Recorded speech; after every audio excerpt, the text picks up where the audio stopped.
Let me show you how simple it is to repost your TikTok videos to Facebook and YouTube with just a few clicks. This option also works in reverse, meaning you can repost your videos from other social media platforms to TikTok, but there are a couple of things you need to know first. To post a YouTube short, it needs to be a vertical video and it needs to be shorter than 1 minute. For Facebook, all videos under a minute and a half are treated like shorts, but if they're any longer, they're gonna be counted as regular videos. The first step you need to take is to copy the link to your video. You should really only do this for your own videos.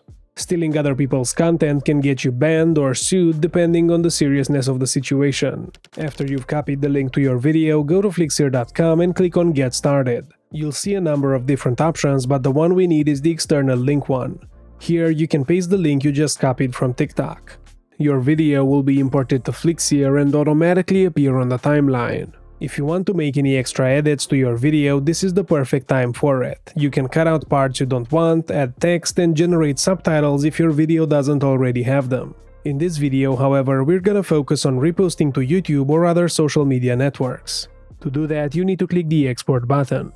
Then, from the Export menu, pick YouTube and connect with your account. You can also link your Facebook or Instagram accounts and the video will be posted on all platforms simultaneously. Of course, you can always pick a title, description, and even thumbnail for your videos, though unfortunately YouTube Shorts does not support thumbnails at the moment, so your thumbnail won't appear in the final video.